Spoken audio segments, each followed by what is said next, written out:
In this mini lecture, I'm going to talk a little bit about the area problem, the idea of the area under a curve, and this is one of the primary problems calculus was invented to solve, and so what we have essentially is a function whose values are greater than 0 over an interval. Like here, I've got this function f of x equals 4 over x.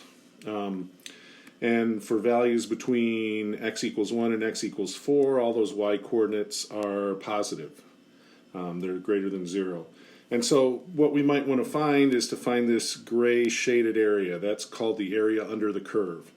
And so that's what we're going to want to look for. And the process we're going to use, we're going to estimate this by forming some rectangles that roughly fit this curve, and then find the area of each rectangle and add all those up.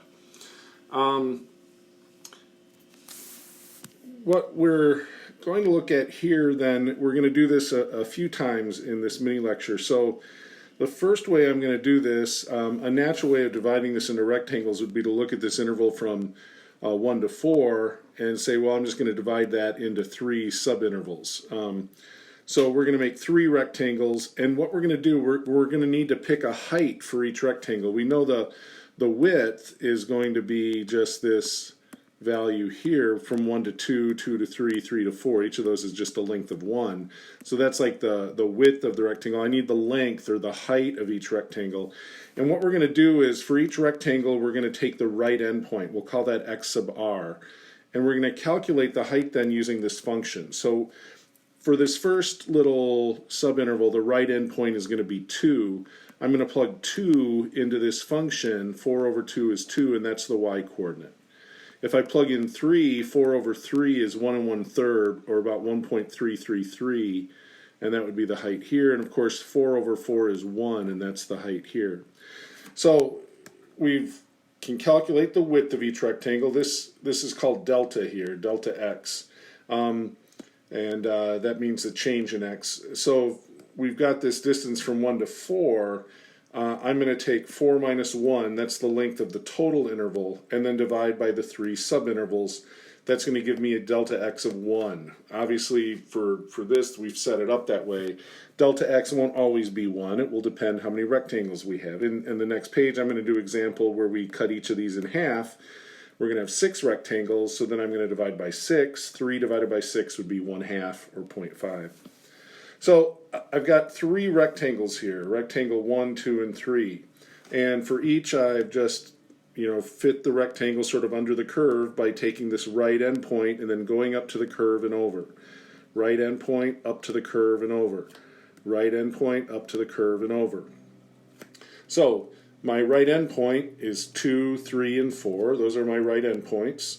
For each of those, I plug these x coordinates into the function 4 over x. So for 2, I get 4 over 2, which is just 2. For 3, I get 4 over 3, which is about 1.333. And for 4, I get 4 over 4, which is 1. Then what I'm going to do, for each rectangle, I'm going to take the height times the width, or length times width. So that's what I've got here, 2 times 1, 1.333 times 1, and 1 times 1. And then if I add these together, I get about 4.333. If you were doing this on your own, you would just have to calculate these function values and then do the multiplications. It's not too hard for this one. If we want to get a slightly better estimate, I can go in and use 6 rectangles instead of 3, but I'm going to keep using the right endpoint. So now the width of each rectangle, delta x, I have my total length is 4 minus 1, but now I'm dividing into 6 little values. I didn't label delta x here, it was sort of small to do that, but each of these is a little delta x. I'm not going to write them all in, but you get the idea. Delta x's are marching across there. So in this case, my delta x's, I've got 3 divided by 6 little subintervals, so each one will have a width of 0.5. So 1 to 1.5 to 2 to 2.5 to 3 to 3.5 to 4. My right endpoints then are exactly those values. My first right endpoint is 1.5, then 2, then 2.5, and so on. Those are my right endpoints. Then I just plug each of those right endpoints into the function, f of x equals 4 over x. So I take 4 and I divide by the right endpoint in each case here. And I get these decimals. You'd use a calculator to come up with those. My delta x for each of these little rectangles is 0.5. And if I multiply these then, I get some values here. You can check all these on a calculator. Now, I've rounded to 3 decimal places here, and then I used that rounding to get these values. You'd have to worry about round off error a little bit. You could actually write these as fractions and get a common denominator and round at the very end if you wanted to. Like, you could convert all these to regular fractions. Instead of 4 over 1.5, you could multiply top and bottom by 2 if you wanted. And that would give you then 8 over 3. Right, or multiply by 2 here, and you'd get 8 over 5. So we'd get a bunch of fractions there that we could add them up and then convert to a decimal at the very end instead of doing it like this. But for our purposes, this is pretty good. So, last time on the last page here, we got a value of 4.333. When we've done it now, we went from 4.333 to 4.873. And of course, what we're seeing is back here, if I look at this, there's a lot of white space here that hasn't been counted. So the gray area that I've computed here is definitely less than this actual gray area I want to compute up here on the top. So this area, this approximation right here, is definitely an underestimate. It's below the actual area. Same thing here.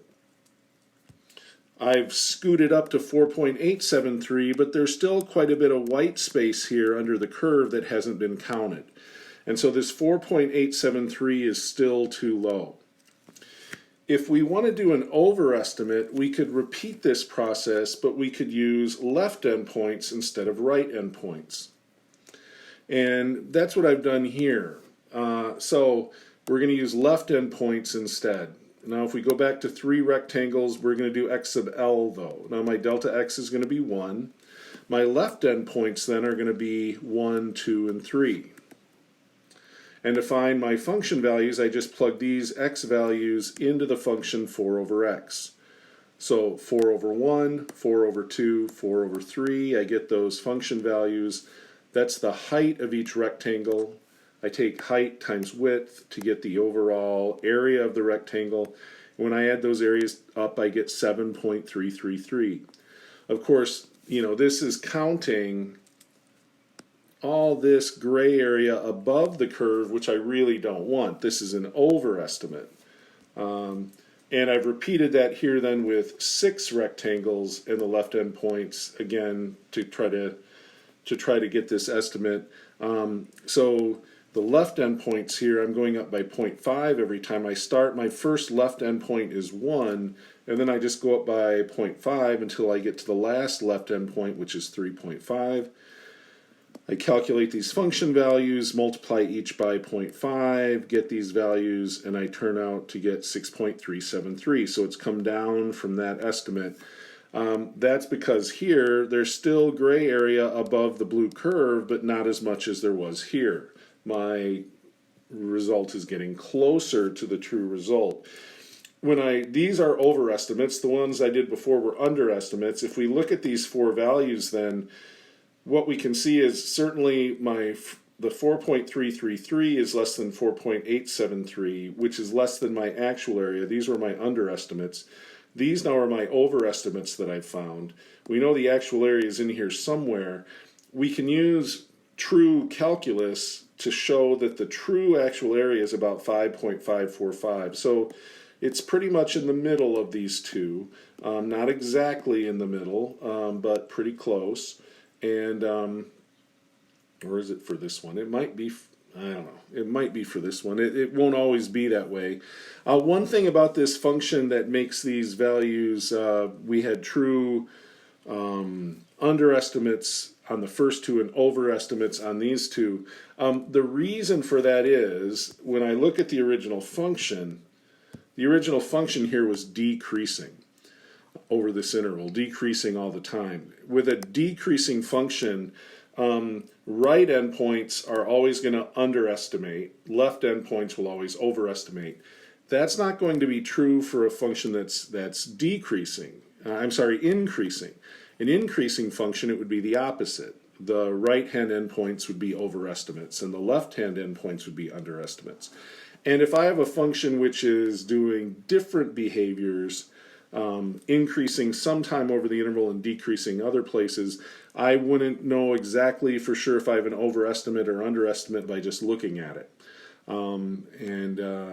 In all cases, what we can prove eventually is that if I subdivide a continuous function like this into subintervals, and I let those subintervals, the number of subintervals go to infinity, so I let the number of subintervals get greater and greater and greater, in a particular way, I have to be sure that the width of the greatest subinterval is still going to 0. So all the widths have to eventually get close to 0. If I do that and add up this kind of sum, I will always get a limit. So as I take more and more and more rectangles, either left endpoints or right endpoints or midpoints or however I want to estimate it, I can end up with this total area. And what we'll see is how we can formulate this in a way that ideas related to the derivative can help us with that.